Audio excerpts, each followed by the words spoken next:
Hi everyone, in this video we're going to look at what's known as mutually exclusive events and events that are independent. But let's start off by recapping one of the formulas you would have learnt last lesson, which is A union B. So the probability of something falling in A or B or both. Okay, so you may have not heard someone say that before. You might just hear this said as A or B. You really got to get out of that habit. This is A or B or both because it helps. You know, when you get some difficult year two problems, it's going to help if you start thinking about it a little bit more along those lines. And it also helps with this formula because we've said it can be an A. So the probability of it in the union of A and B, it can be an A, or it can be in B.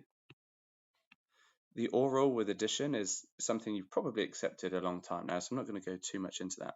But if you do A plus B, you notice you've actually used the intersection twice. So we have to take away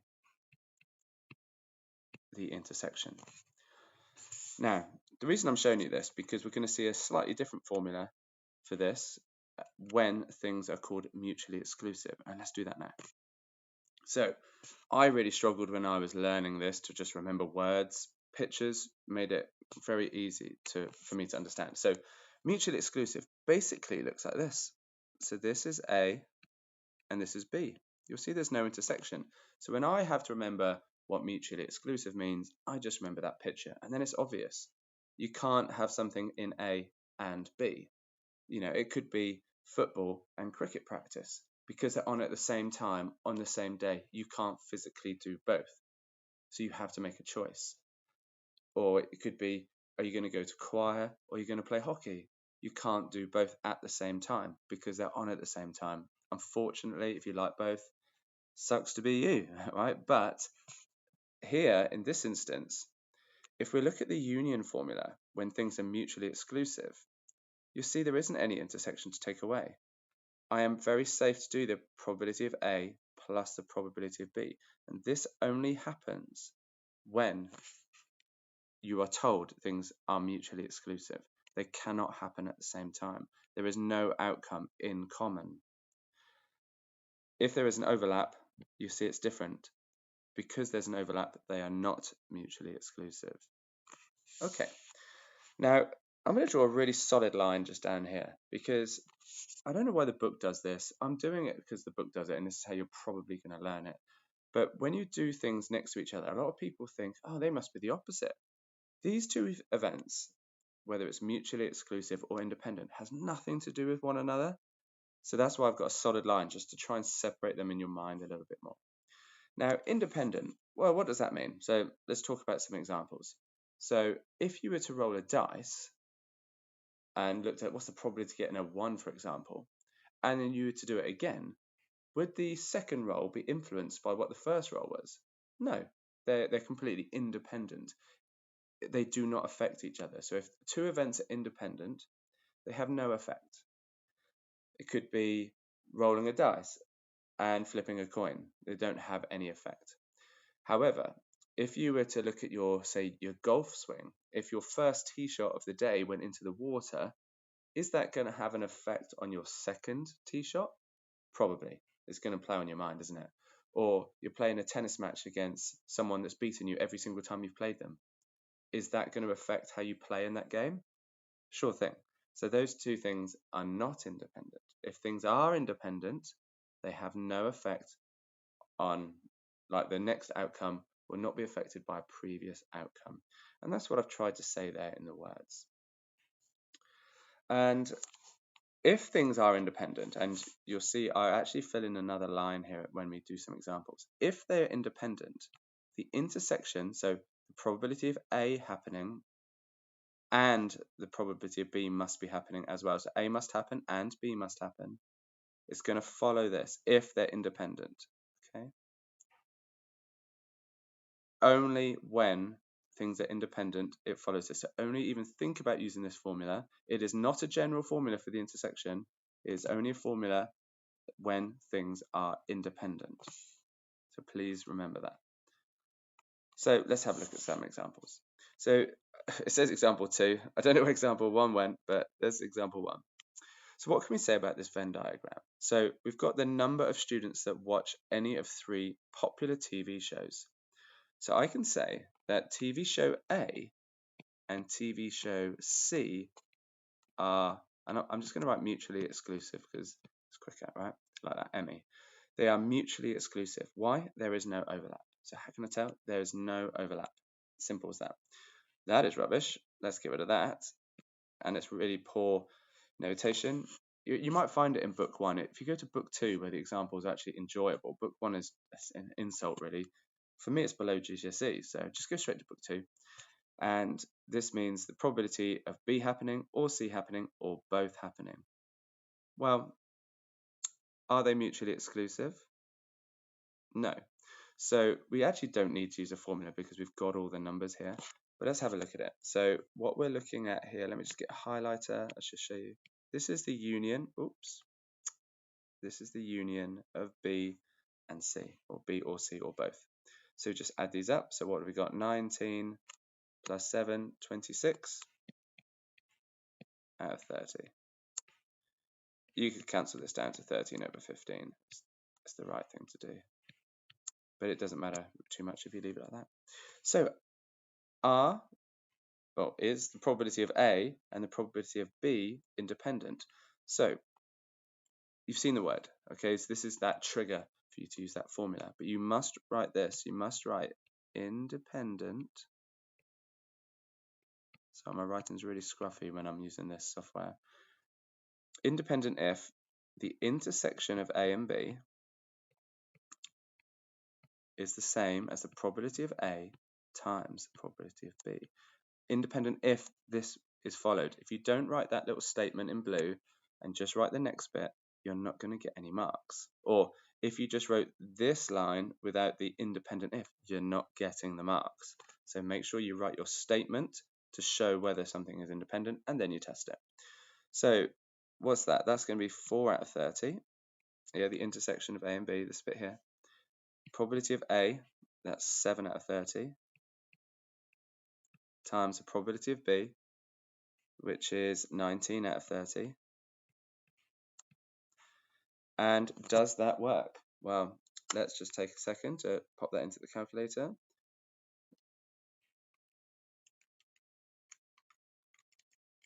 And no, it doesn't work. So I'm just going to cross that off and say, therefore, not independent. Oops. Okay, very basic example. So let's have a look at something a little bit harder. This is actually taken from the textbook of the year 2.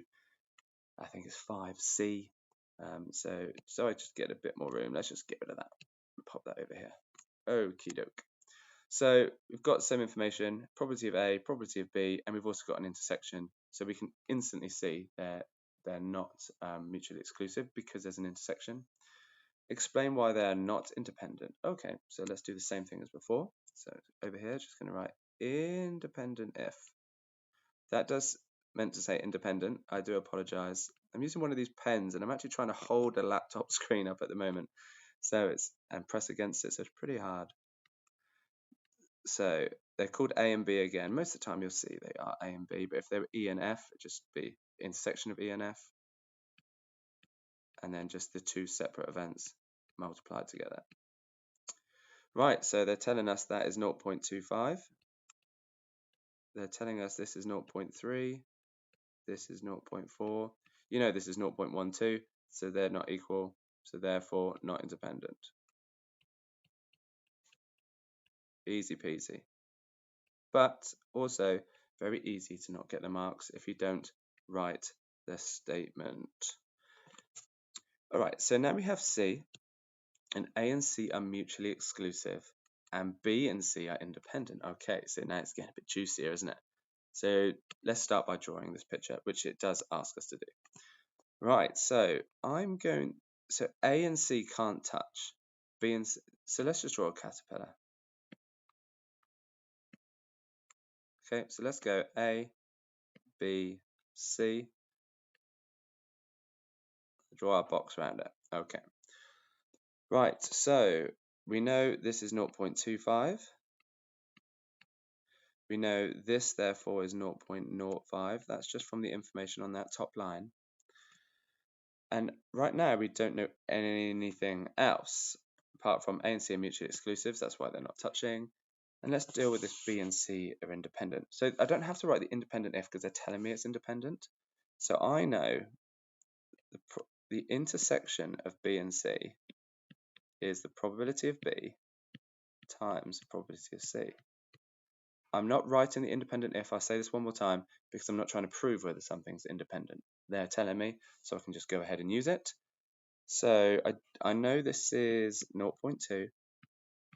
I know this bit is 0.4. So now I know, I just changed color here to show you something I'm working out. That's 0.08. So I can pop that in there. So that means this must be 0.12. And then probability of B we know is 0.04. Oh, we've got a bit of James Bond in the middle. So let's quickly add up all of those and see if there's anything left over. So 0.3 plus a bit of James Bond.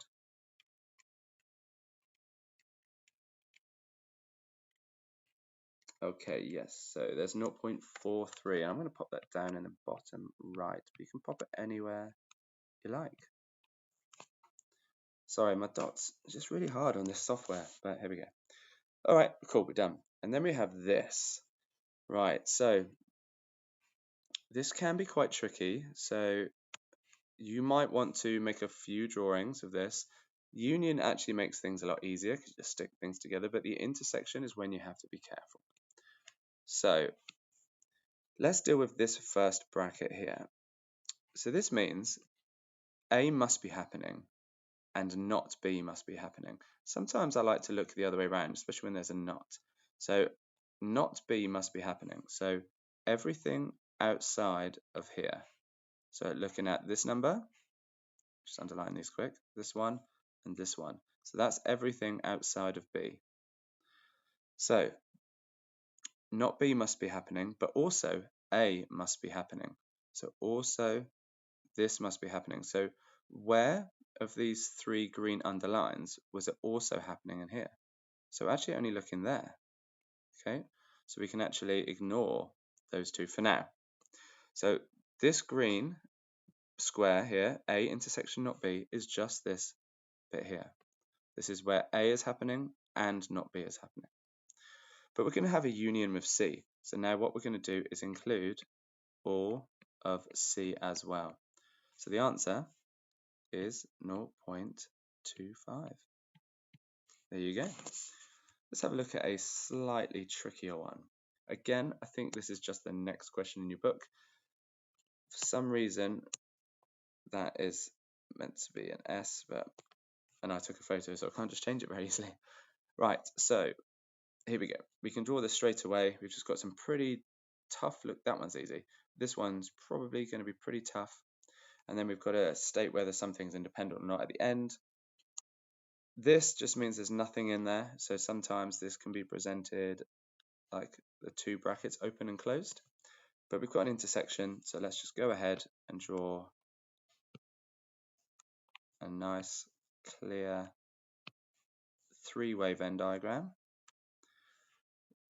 Let's call it A, B, and C. We know the intersection, so A must be happening, B must be happening, and C must be happening, is 0.1. Okay, given that A and B are independent, so A and B are independent, so we know the probability of A intersection B is going to be 0.25 times 0.6. I can't believe I'm using my calculator, but hey ho, that's 0.15. Right, so if that's 0.15, just be careful. In here, we've already got 0.1. So there's 0.05 in here. B and C are independent. So we know the intersection of B and C must be 0.6 times 0.45. I don't feel so bad about using my calculator for this one. And that's 0.27. Okay, we've already got 0.1, so now we've got 0.07. So this is probably going to be this other section. So let's have a look. So A must be happening. Well, A is happening here and here. So we're already just looking at this one or this one. Not B must be happening. Okay, so again, we're still looking at those two sections because not B is happening in those. And C must be happening. Okay, so it has to be in A, it has to be in C, and it has to be outside of B. So it's only this bit here. So this, I'm just going to put 0 in there. You could leave it blank. I prefer to just put 0 myself. Okay, so now we can fill in the rest. So we've got 0.15, so we need another 0.1 out here to make A. B, what have we got? We've got 0.13, so we've got to take that away from 0.6, so that's 0.47. Let me just check that. I don't trust myself sometimes. 0.08. Yeah, okay, that was good. And C, we've already got 0.17. So that should be 0.28. Okay, so we need to add all of those up. This is the painful bit, the bit I don't enjoy about these questions, but it's not difficult, is it? That's why I don't like it, because it's too easy, it's dull. And I make that 0.02 on the outside. Okay, so this is where it gets tricky. So we've now got to find the probability of it not being an A must happen. But also, this must happen as well. So let's deal with this bracket first. So what I'll probably do is I'll shade it all on this one and then I'll undo it. And yeah, I can always undo. See, it's fine. So not B and union. Like union's easy. You can just go like crazy with your shading. So in fact, if I no, I'm just talking to myself. Sorry about that. So not B is that's a rubber. So I've just recovered from COVID, so I'm not quite on it. So not B is here, right? So this is all the complement of B, not in B. And also C must be happening. So anything, so union, you just shade on both. So actually we're looking at every single number apart from those two. Okay? So I'm now going to get rid of that. So we're looking at every single number apart from those two. Which two were they? Those two. So we're not looking at those two. Right. But also not A must be happening. So everything outside of here. So we're looking at all the numbers apart from those two here. So not these two. So we're looking at this, all of these. But also A, not A must be happening. So we're actually going to be including all of this and this one here. So what do we have? So that's 0.35, that's 0.37.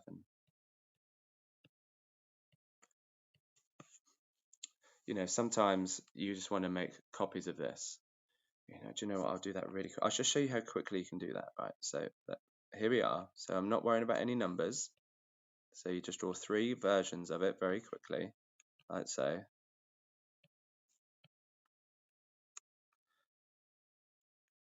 I'm just going to try and close these gaps. No, it doesn't matter. I'll just use the highlighter. Right, so I'll do it again. So not B. So here's not B. So you just basically, nice and quick. You can do this even smaller, right? There you go. That's a pretty good drawing of not B. But then you include C, so you color it in. There's C as well. So union, you just stick everything together. Dead easy. Not A is here. All right, here's not A. And the intersection is where is it shaded on both? So where it's shaded on both is this outside bit around here. What else is shaded on both? Is this bit? No. This bit? Yeah. That bit was shaded on both. And also just that little bit there. So sometimes it's just easier to do that, and it's very quick, and you can see I've got all three of those numbers. Right, so the next one I think we can just look at. It's pretty darn easy. You're going to have to ignore this green. In fact, I'll tell you what I'll do. I'll just use a yellow highlighter. So A union B must be happening, and so C must be happening. So A union B is obviously here. So A union B must be happening, and C must be happening. So we're just looking at that bit there. A union B is happening, so A or B or both, and also C must be happening. There we go. So that's just 0.08. Okay, so state with reasons whether events not A and C are independent. So independent if the probability of not A must be happening and C must be happening would be equal to the probability of not A happening, or complement of A, times the probability of C happening. So what is the probability of not A happening? So that's everything outside of here. So let's quickly add some of those up. So we've got 0.47 plus,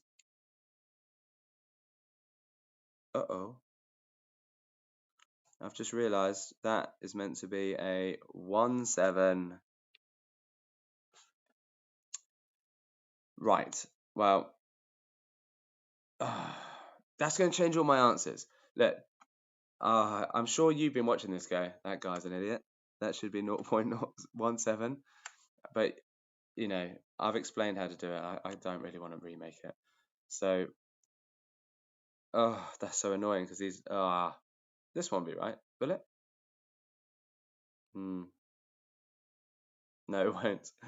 That'd be 0.1. That'd be 0.27 now. God, that changes everything. Oh, Boulder Dash. Right. I'm sure you're fine. Like the explanation of what's happening is on point. So that's all that matters. So we'll go from it being, do you know what? Let's just pretend I never saw that. All right.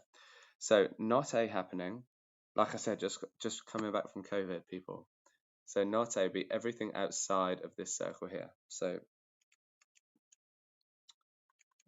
I've typed in my calculator wrong as well now. Plus 0.28. Okay, so that's 0.84 times the probability of C, which we know is 0.45. So we times those together, that should be 0.378. Right, so not A must happen and C must happen. Well, that's just these two, which is 0.35, but we know that's actually not correct, which is not the same. So it doesn't work. Don't cross this one out because this is our statement of independence. So therefore not independent. And hopefully it's still not independent with the numbers that are correct. So hopefully, you know, this is a question in your book. As I was explaining this one particular one, where I made this slight annoying error here, got too excited about James Bond, I think. You can follow it through with the correct numbers and just, I'm talking about the regions and you can see the numbers. So I'm really sorry I did that, but I don't want to make it again just for one question. So I hope that made sense and good luck with it. I would recommend if you're doing the Edexcel exercise 5C, just get those questions done now. Cool. All right. I hope you enjoyed it, everyone. Bye-bye.